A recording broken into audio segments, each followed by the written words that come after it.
আন্ধার রাতের কাহিনী। নির্মাতা রায়হান রাফির আসন্ন সিনেমা আন্ধার। নাজিফা তুষি, আফসানা মিমি, ফররুখ আহমেদ রেহান ও চঞ্চল চৌধুরীর পর এবার সামনে আনলেন নায়ক সিয়াম আহমেদকে।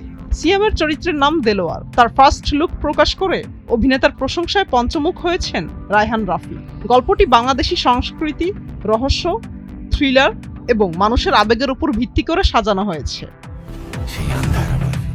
নির্মাতা জানান, তিনি সবসময় চেষ্টা করেন সিনেমার নায়কদের আলাদা মানুষ হিসেবে দাঁড় করাতে। পোড়ামন ২, সুড়ঙ্গ, তুফান, তাণ্ডব এর নায়কের সঙ্গে এটার কোনো মিল পাওয়া যাবে না।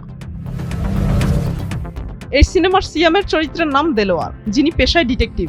এছাড়াও রয়েছেন চঞ্চল চৌধুরী, যিনি অত্যন্ত শক্তিশালী ও গুরুত্বপূর্ণ চরিত্রে অভিনয় করেছেন। অন্যদিকে তুষির ক্যারিয়ারের অন্যতম প্রিয় এবং মানসিক দিক থেকে একটি দারুণ আবেগঘন ও চ্যালেঞ্জিং চরিত্র এটি।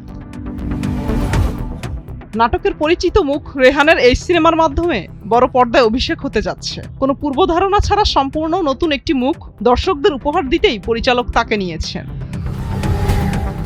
সিনেমাটি মুক্তির তারিখ এখনো পর্যন্ত ঘোষণা করা হয়নি। মুক্তির আগে পর্যায়ক্রমে সিনেমাটির পোস্টার, টিজার ও ট্রেলার প্রকাশ করা হবে। আগামী সেপ্টেম্বর আন্ধার সার্টিফিকেশন বোর্ডে জমা দেওয়ার পরিকল্পনাও রয়েছে। দেশের জনপ্রিয় ২ ব্যান্ড শিল্পী অর্থহীনের সাইদুস সালেহিন সুমন ও ক্রিপ্টিক ফেইডের সাকিব চৌধুরী দীর্ঘদিন ধরে ভৌতিক লোককাহিনী ও অতিপ্রাকৃত ঘটনা নিয়ে আগ্রহী। দেশের বিভিন্ন অঞ্চলে ঘুরে তারা সংগ্রহ করেছেন অসংখ্য ভূতের গল্প। সেই অভিজ্ঞতা ও সংগৃহীত গল্পের ভিত্তিতেই নির্মিত হয়েছে আন্ধার। মুক্তা আমিন, ভোরের কাগজ।